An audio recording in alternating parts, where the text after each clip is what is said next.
How's it going, guys? In today's video, I'm going to be reviewing this MyKronoz ZeCircle 2 activity tracker / smartwatch contraption. It's really cheap, so don't really expect too much out of it. It's a fun toy though, and I don't know how accurate the fitness tracking portion of it is. I just wanted to review a fun, cheap gadget that could show notifications, and the fitness tracking aspect of it is just kind of like a throwaway fun thing. I'm reviewing this product as a basic smartwatch that displays notifications instead of as a fitness activity tracker. At its price point, I highly doubt its accuracy. It's also very basic as an activity tracker. It detects steps but does not recognize stairs climbed, nor does it distinguish between jogging and walking or have other modes like biking. It comes with a micro USB cable and a magnetic charging dock. The charger is quite bulky, unlike the Pebble charger.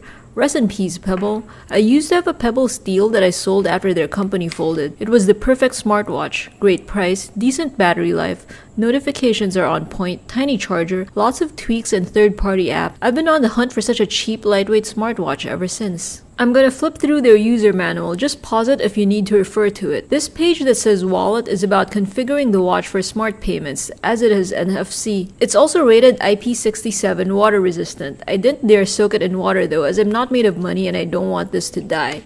The ZeCircle 2 app is available both on Google Play and the Apple App Store. It asks for camera and SMS permissions, as it can function as a Bluetooth remote shutter and can send canned SMS replies.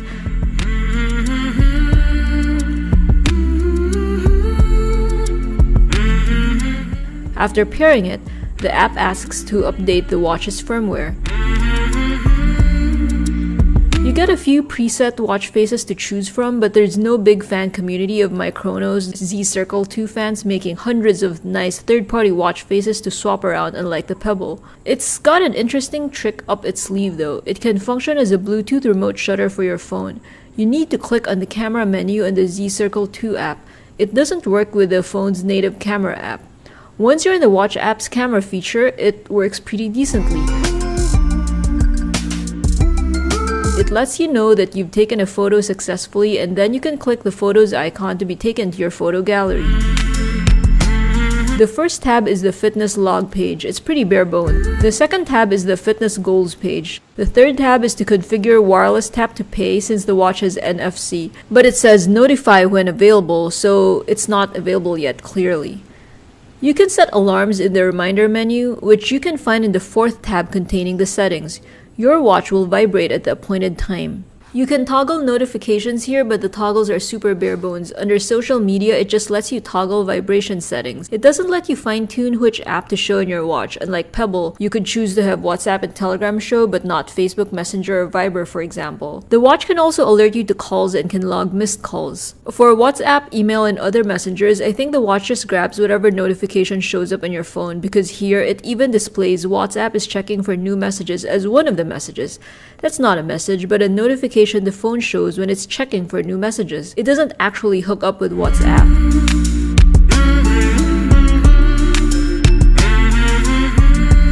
With SMS, it has a dedicated button on the watch that you can click to read your past text messages.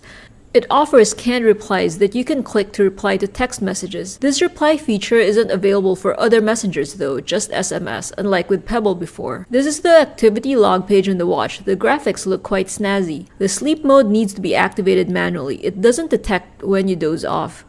This is the tap to pay page, but it doesn't actually work yet, as the feature is unavailable according to their app.